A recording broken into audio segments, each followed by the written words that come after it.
I'm not on the line. There we are. That's better. Good morning and welcome to Elevenses. I'm a couple of minutes late logging in this morning for one reason and another. This is a live show after the last few which have been recorded. So back with you live today. What have we got for you today? It's the Elevenses 234. That's a nice number for you. Sunday, 24th of April. It's a beautiful sunny day at the moment outside here in northwest London. I'm very pleased to say. We will be looking at Richard Branson, who has been calling for lower motorway limits to save fuel. I'll also have a quick look at which UK fuel suppliers are still dealing with Russia. You might be surprised. Alarming crash stats for e-scooters have appeared. Studies in the UK and in Finland. Harley have actually debuted a 975cc motor in a new Nightster model. We'll have a quick look at that.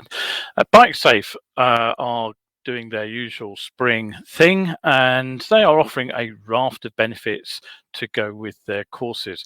And today's discussion point, we'll have a quick look at a video which has been released by Dorset Police, which says look out for bikers, but the police video also says bikers need to look out for themselves, and we'll see why as we have a quick look at the circumstances of that crash. Now, it's a fairly short show today because I do have to get out fairly pronto at the end of it, so settle yourselves down for the next 30 minutes or so, and don't forget, if you can't catch me live here with Elevenses, you will be able to catch the show later here on Facebook, or you can always get it over on my YouTube channel. Just one quick announcement before I go any further. Or actually two quick announcements. First one is that make a date for Sunday the 1st of May, because if you tune in then, there will be a recorded show because I will be out training, but I'll be talking to CE standards expert Paul Varnsverry, and he'll be joining me in casting his knowledgeable eye, over a pair of typical bike boots, and his experience will help us see what to look for and what to avoid when parting for cash.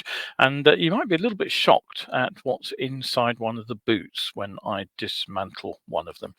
The second thing I want to say is don't forget May's live webinar event is on overtaking and making it out the other side. Now, overtaking is one of those activities we do tend to take for granted when we're riding a motorcycle, yet it does actually lead to more open road fatalities than the crash that many riders actually fear, and that's the one we'll be looking at later, in fact, the collision at a junction. So I'll offer you some insights from my time as a courier and give you some sound advice to help you stay out of trouble, and I'll be suggesting that sometimes it's better practice not to make progress but to show a bit of restraint.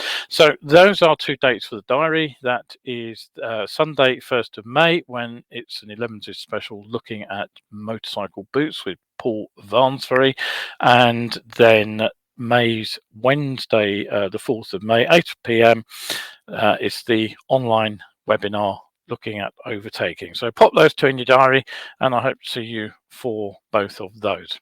Now, as I said earlier, I am live today, but this is due to training commitments. In fact, I will have to do the next two shows as recordings. What's happened is I've had to reschedule some courses due to bad weather last month, but after that I should be back to the live shows.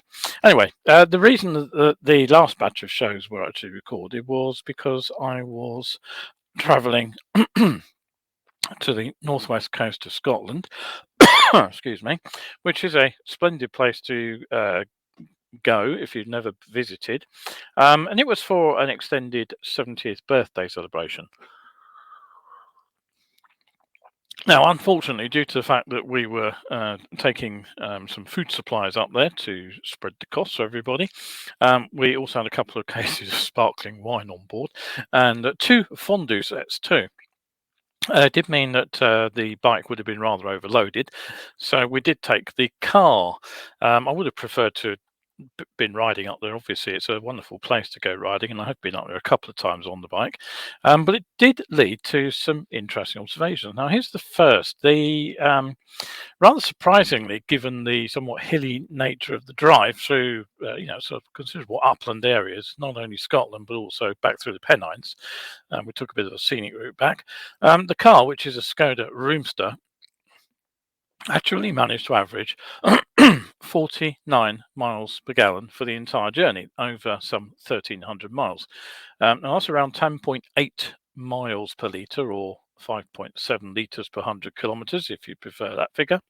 Now, that's pretty good, I think. And comparison for the bike, I would have expected in the sort of mixed riding that we were doing, which included a fair amount of dual carriageway and motorway to crunch some distance to get there, but also a fair amount of scenic driving. I would have expected that the XJ6 that I normally ride, minus of course the 2 cases of wine, the food and the fondues, would have probably got around 55 mpg, which is about 12 miles per litre. Now, okay, I was making some fairly deliberate attempts to get fuel economy, but I doubt I would have been riding any faster on the bike. Now, according to government stats, driving a steady 50 miles per hour instead of 70 on the motorway improves fuel economy by around 25%. Now, I didn't go that far, of course, because the trouble with driving at 50 on the motorway is it means you're going to be travelling slower than virtually all the trucks. So you will be a bit of a rolling roadblock, and you will get HGVs up your chuff.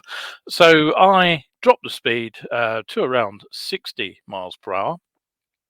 And that is said to save around 10% compared with riding at the speed limit. So I did make conscious efforts to keep the speed down to 60-ish on the motorway and the dual carriageway parts of our trip. And I did avoid lead booting it on the sort of pulling away and trundling up hills. And it did certainly pay off. I would normally expect to get about 44, 45 mpg out of the car on that kind of drive. So it did actually pay off to the predicted 10%, which is not bad at all. Now, would the bike actually have improved on that mileage particularly? Well, the costs, one of the things you have to factor in with the bike, of course, is the cost of tyres. Whereas the tyres will do 30, 40,000 miles on the car, potholes providing we don't damage them on any of those. The tyres don't last anything like as long. Now, I do actually use fairly hard compound sport touring tyres, but I only get about 8,000 miles out of a set, which cost me around about £200 by the time I paid for fitting. So the trip would have used up around about an eighth of their life. And basically, the tyre bill would have been about 25 quid for that trip, which pretty much negates the minimal saving that I would have made on the fuel had I been on the bike. Now, okay, I would have enjoyed riding the bike a lot more than I did driving the car, although I have to say, as the temperature plummeted in Glencoe, doesn't it always? It always seems to be cloudy and wet there, and it was certainly cloud and drizzle enveloped us as we went through the area. And I did actually appreciate having wipers and the heater at that point.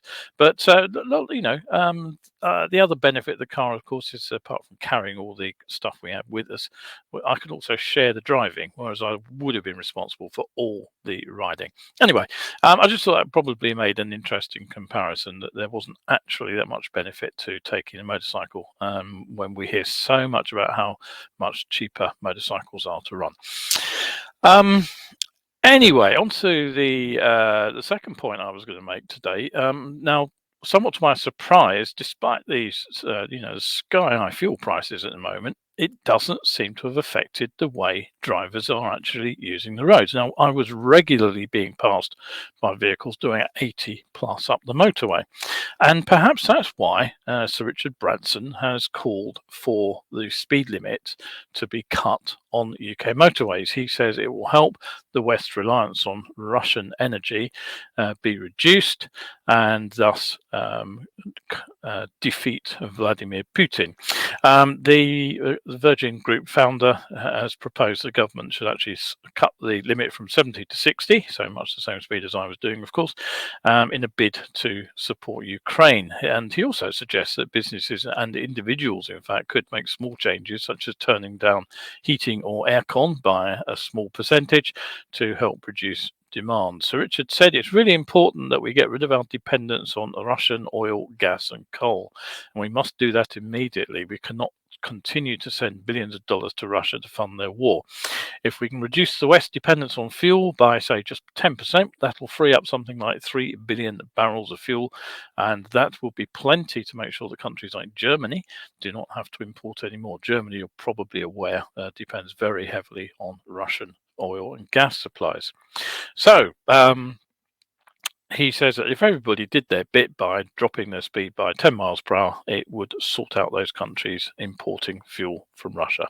And he says there'll be a side effect because driving the price of fuel down would be a consequence. And he says everybody's paying far too much for his fuel at the moment, presumably including his aeroplanes. But anyway, hey ho. So are we paying too much for fuel? So here's another observation for you. We certainly do seem to be paying rather too much here in the London area, since I can actually report paying a couple of pence per litre less for fuel in an Esso filling station in Fort William, miles out into the northwest of Scotland. And at a tiny filling station with just 2 petrol pumps in Hawes in Yorkshire, I paid 156.9 pence per litre. That was not only the cheapest of the entire trip, it's also cheaper than the absolute cheapest I can find it anywhere here in northwest London, which is actually Asda up the road at 158.7. Now, typically in this area, brand name petrol, Esso, Shell, BP, and so on, costs anything from 162 to 166 pence per litre, with some filling stations, of course, being even more expensive. Now, I'd be fascinated to know if anybody can actually explain that, because it looks very much like price gouging the supposedly affluent southeast. Right, okay, so don't forget, if you do have any questions, any comments on anything I'm saying in today's show, do get back to me. I will try to respond live if I possibly can. If I can't, at the end of the show, or at some point in the future, no doubt. And Kevin has looked in this morning and said, good morning. Good to see you, Kevin. Right, okay, so let's just turn that off again.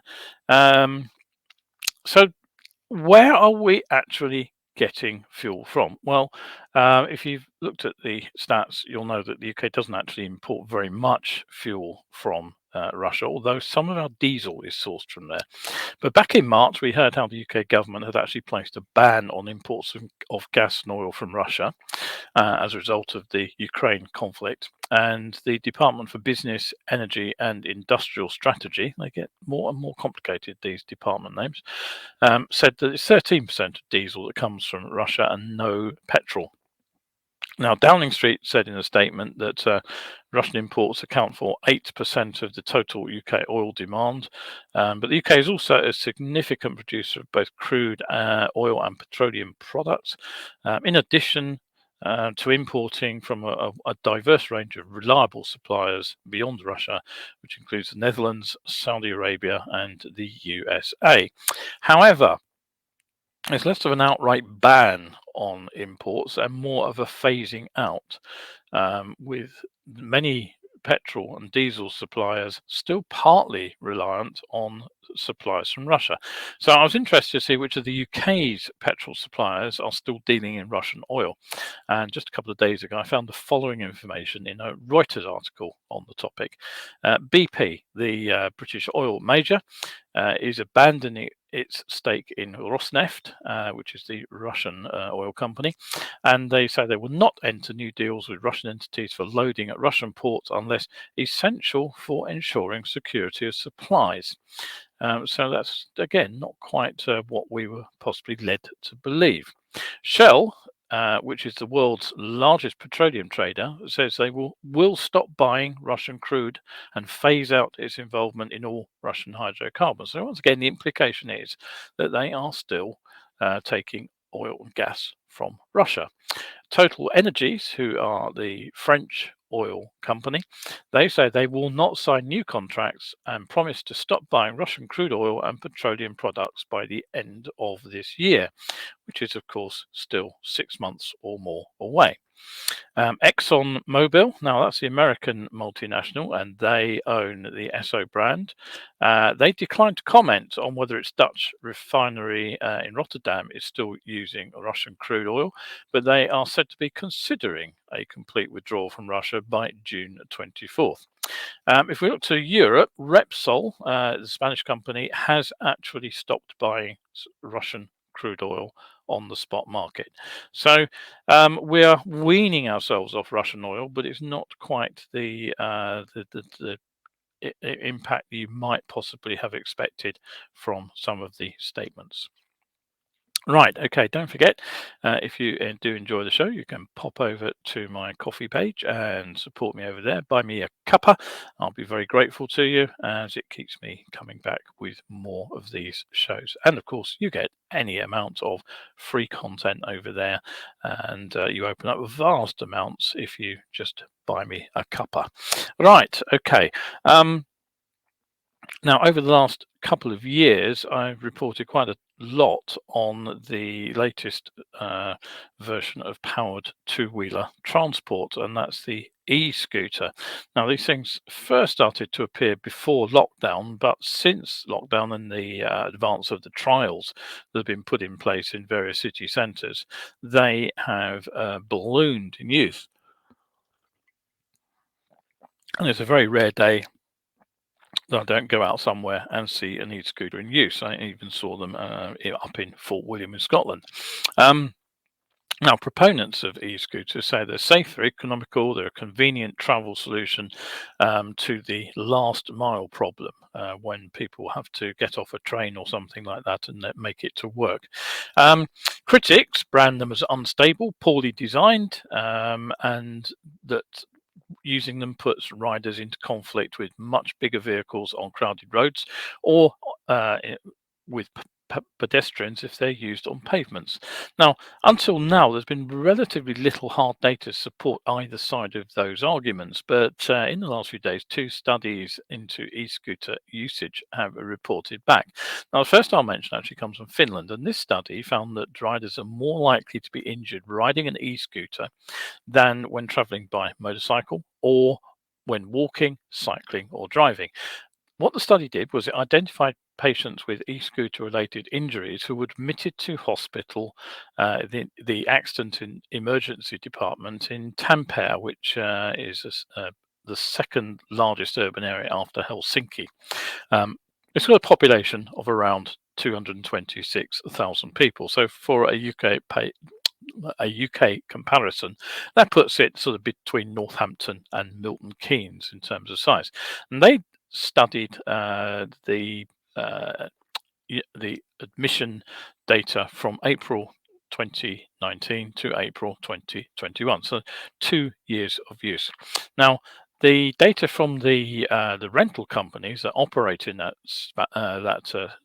Finnish city revealed that e-scooter riders actually made 1.8 million trips during the period. So that's a very, very significant number. And 331 patients were admitted to A&E. So there were roughly 18 emergency room operations per 100,000 rides, or 7.3 per 100,000 kilometers ridden. Now, the author's lead is an orthopedic surgeon called Alexei Raito, and he says this rate is much higher than injury rates for other modes of transport, including walking, cycling, and motorcycling. Based on these estimates, he says it seems that e-scooter injuries have higher incidence compared with other modes of transport. Now, just to give you some perspective, a US study from 2007 reckoned that for every 100,000 journeys, there were 10.3 motorcycling injuries. So remember this, the figure was 18 for e-scooter use. And The Rito says that some limitations of generalizability of course exist, such as traffic culture and traffic safety in Finland compared with other countries, but I would say that in general our study provides a good first of the kind estimate of injury rates with e-scooters. The interesting thing was that they actually got a pretty clear picture of who it is that actually falls off e-scooters.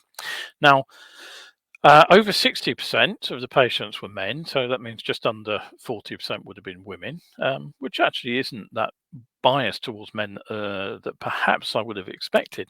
But 51% were found to be under the influence of alcohol or other substances when the injury occurred. The most common injuries were to the head or face. The study found almost half of the patients were admitted between midnight and 6 a.m. Hence, Rito claims the typical patient was a drunken male riding at night. Now, the researchers were not able to tell whether the patients were injured riding rental e-scooters or their own personal electric vehicles, but the study suggests that the vast majority probably were riding rented scooters on the street. And that is actually in line with what some other capitals in Scandinavia have found. Now, in July, Oslo in Norway, they actually banned nighttime e-scooter rentals following outcry from doctors because of the number of people who were being injured and admitted to hospital. Finland, we've just talked about, is also considering a partial e-scooter ban and lower speed limits too. In September, Helsinki, the capital, actually banned e-scooter rentals after midnight at weekends, presumably to try to stop people riding home on them whilst under the influence. And there's also a crackdown been going on in Sweden after accidents and parking problems. And in Stockholm, councillors there voted to slash the number of rental scooters available in the city back in November. Now, Rito, the orthopedic surgeon, he continued, urban transportation evolves, and I think e-scooters are here to stay. But whether they need to be available at nights and after bar closing times is worthy of discussion. So that's the Scandinavian picture. So what's going on here in the UK? Well, we have another document that's just appeared. The Parliamentary Advisory Council for Transport Safety, PACTS for short, which saves me having to remember another awkward department title. Now, they have released a document entitled The Safety of Private E-Scooters in the UK. And here's a brief summary of what it said. Now, they talked about the parallel launch of public regulated trials of e-scooters across England and the use of private and currently illegal e-scooters, which are being used on roads. And they said that they have both increased. And they poke, or point, I should say, the danger factor at what they describe as the unsafe nature of some private e-scooters and the irresponsible use by some. And they flag up the serious casualties and risks. But here's the interesting bit. They argue that it risks harming the efforts by rental operators and local authorities seeking to provide a safe, low-carbon mobility option. Now, the government-approved e-scooter rental trials are intended to assess safety, but they say there's little or no current measures of the impact of the safety of private e-scooters on riders and other road users. And they've been gathering casualty data, including e-scooter riders and other road users impacted by crashes with e-scooters, which they've collected from media, police force and insurance firms. And their conclusion is, once again, that head injuries are most common. But they also observe that most riders actually fall from the e-scooter rather than being hit by another vehicle. And they argue that this is due to instabilities caused by the e-scooter's design. And it's that poses the risk to riders. And they go on to say that e-scooters are not just like bikes. They also considered the risks to pedestrians. Now, they looked at data for 2021. They examined nearly 900 injury collisions within the UK, with 11 fatalities and 38% of the casualties who suffered serious injuries. And they actually say that from July 2019 to February 2022, so slightly longer study period than the Tampere study period I looked at, there have been at least 15 deaths here in the UK. The report also says that their findings are supported by academic studies and crash testing. So there is one significant contrast with the actions I've mentioned in Scandinavia. The PACT report targets, and I quote, the unsafe nature of some private e-scooters and irresponsible use by some. So they are looking really here, it seems to me, to protect the commercial businesses that are operating e-scooters. Now, contrast that with the Scandinavian action, which appears to be curtailing the use of all e-scooters, including the rental ones that are on use, particularly at night and late at weekends there. The UK seems to want to actually promote and protect the commercial operations, but at the expense of illegal private scooters. Now, the spreadsheet attached to the press release is long. I did have a quick glance at it. It does document every crash that they could find. There are brief details of what happened. I do see that the data does tell you whether it's a private e-scooter or a rental e-scooter, but without the numbers that are actually on the roads, it's difficult to make any conclusions about that. But whether e-scooters that are rented are really safer than private ones, I don't know, but I do have my doubts. Right, okay.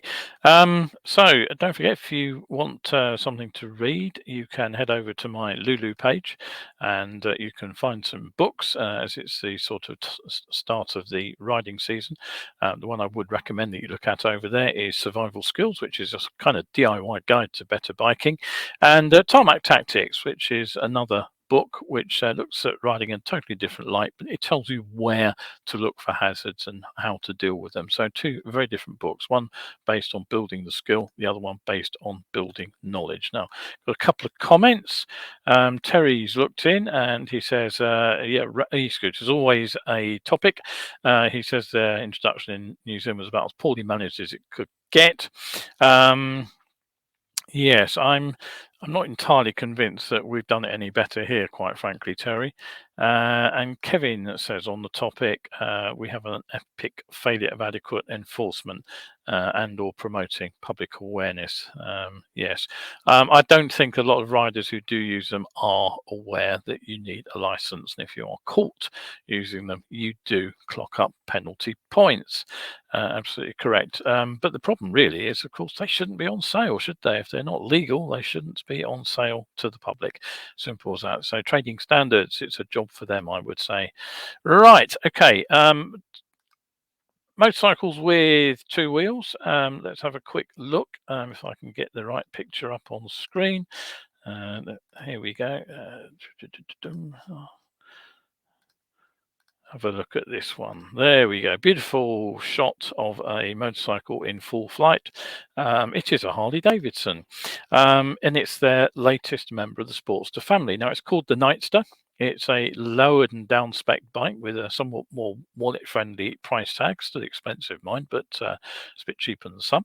But what's rather interesting, I think, is that the bike offers our first look at a smaller version of the Revolution Max V-twin power plant. Now, the versions of this engine that we've seen to date, it's liquid cooled, you'll probably recall, have been based on a 1250cc version of the motor, and that particular engine is actually fitted to the Pan America sports bike and also the Sportster S. Now, let's get a close-up of the motor. No, that's not the photo I wanted. Where is it? There it is. Okay, so there's our close-up of the motor, and as you can see, it says 975 on the side of it. An interesting thing about these Harley motors is that it turns the usual low revving, long stroke Harley design on its head. The bore to stroke ratio on this particular bike is 1.45, which means it's actually a shorter stroke motor than the V-Rod, which was the US manufacturer's last attempt at a liquid-cooled performance motor. The Milwaukee 8 engine, as it's known, the old air-cooled one, which powers most of its lineup. It's an under-square design, so the stroke exceeds the bore, long stroke. It's the 9th generation of big twin engines developed by the company, but that was only Harley's third all-new motor in 80 years, apparently, and it was introduced as recently as 2016, but it's already biting the dust because the air-cooled Evolution V-twin simply can't survive the ever stricter emission legislation. So the result is the new water-cooled motor here that we see with the shorter stroke. Now, it even comes with variable valve timing as well as hydraulic valve adjustment. And the smaller motor here in the custom form is said to produce 89 horsepower at 7,500 RPM, which is pretty sky-high revs for a Harley, and 95 Newton meters or 71 pound-feet of torque at 5750. So, okay, let's just talk a little bit about that motor. Now, we saw this engine originally showcased back in 2019 at the Milan show in a Street Fighter called the Bronx, which actually was the first Harley I've looked at in probably 30 years, which I actually thought I could actually ride that. I would enjoy that bike. And it was supposed to go into production in 2020, but for various reasons, not unconnected with collapsing sales and revenue and internal personnel changes, the Bronx has been axed, at least for the time being. And the 975T motor, which appeared in that machine, has now appeared in this new custom. And there are rumors it could also find its way into a smaller version of the Pan America adventure bike too. The version of the Bronx was said to be producing around about 115 horsepower, but it's the revised motor in the Nightster. It's tuned primarily for low and mid-range performance, so it comes in with about 20 horsepower or so, lopped off the original. The bike comes with ground scraping 27-inch 27.1. I'm sure that 0.1 makes all the difference. Inch seat, 19-inch front wheel, twin shock setup at the rear. The 11.7 litre, which is 3 American gallons, rather less if you're UK, is placed under the seat. And the tank is actually an airbox cover. The bike also comes, as I said, it's lower spec parts. You get an analog, old style analog speedo with a small LCD screen. Basic 2-channel ABS, do get traction control and drag, torque, slip control. I'm not quite sure what that is. 3 preset riding modes, conventional non-adjustable 41mm Showa forks are up front. And rather oddly, they're the same units that you'll find on several Honda models. The CB1100, the NC750X and the CB650 were quoted in the article I read. So according to Harley, the bike will be out this month in the US, $13,499 US for the all black model. If you want red and grey options, it's $13,899.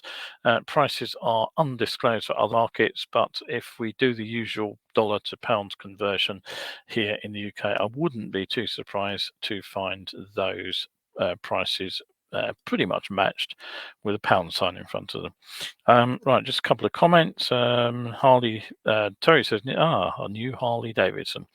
Yes, well, it's a new engine, Terry. Don't be so skeptical. It's a completely new motor. Right, so what does he also say? Service intervals used to be an issue. I don't know. Have no data on service intervals. Right, okay, just let's crack on.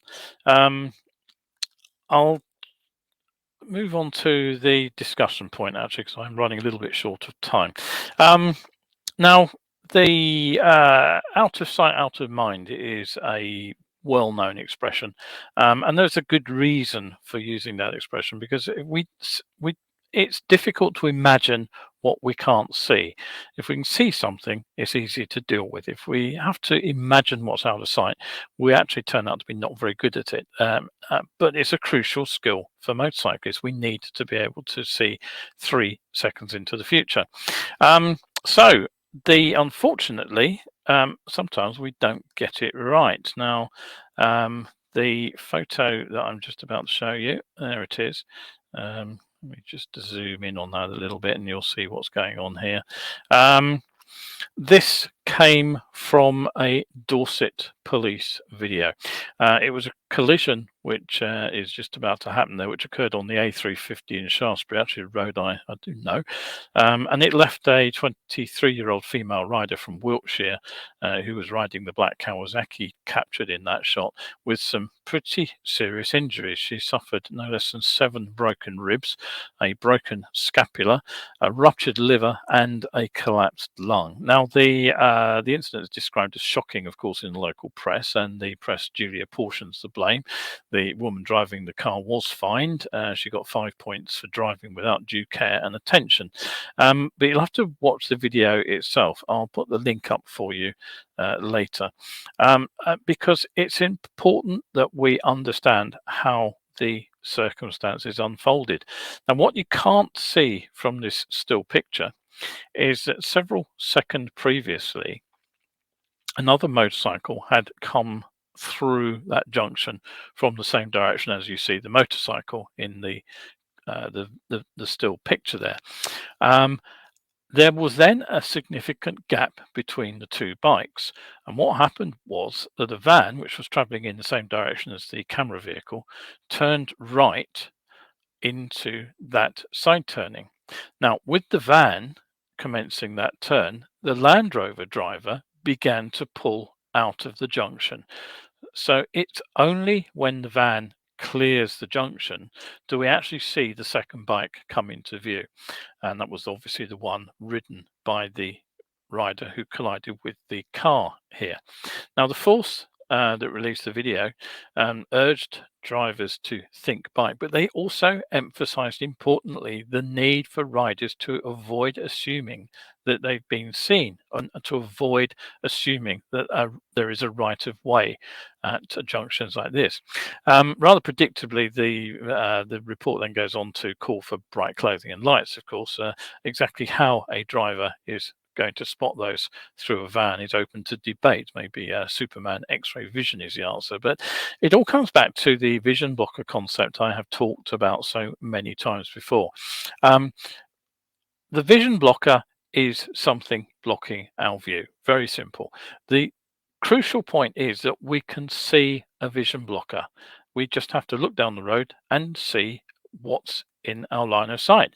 Once we've got that in mind, and in this case it was the van turning across the rider's path, we have to use our imagination to work out what is happening out of our line of sight, what is behind the vision blocker. And it's important that we always tend to consider the worst case scenario. Now, we know it's a junction. We should have seen that the car, the Land Rover, was actually waiting to pull out at that junction. That should have been visible to us. Look at the grass at the side of the road. The verge is cut well back. Should have been pretty obvious that that Land Rover was there. So with the van blocking our view, the thing we really mustn't do is assume that there is empty space behind it. Unfortunately, that is what appears to have happened here. And something you'll see when you run the video through is that the bike barely changes speed or direction. And that's the impact of surprise on the rider. She would have been taught to do some pretty damn good emergency stops before she took a test. I can say that with complete confidence as a former instructor myself. But the shock of experiencing a real life emergency developing is very different from practicing e-stops in a car park.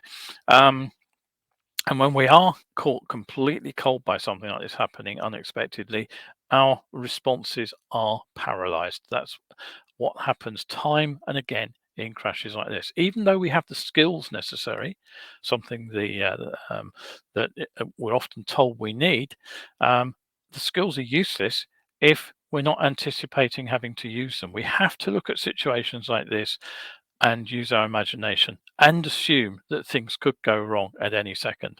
It's no good putting bright clothing on and expecting to be seen.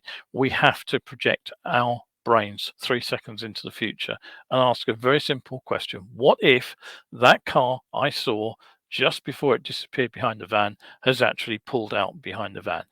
Can I deal with that situation? Right. Okay. So that's it. Another element of thinking ahead and planning for the worst case scenario is overtaking, definitely. And I'll just remind you again that that's May's live event going out Wednesday, 4th of May at 8 o'clock. Tickets are a £5. Do come along and I will give you the benefits of my insights into overtaking, based, I will have to admit, on several that went wrong for me, and in a couple of cases nearly terminally wrong. So do look in for Wednesday's 4th of May for the webinar. Back with a recorded show, unfortunately, on Wednesday, since I will be out training. And then don't forget, we have the bike boot destruction special with Paul Varnsverry going out on Sunday, the 1st of May. So thank you very much indeed for looking in today. Much appreciated. If you are out riding today, and it does look like it's a nice day at the moment, do stay shiny side up, and I hope to see you on the next show.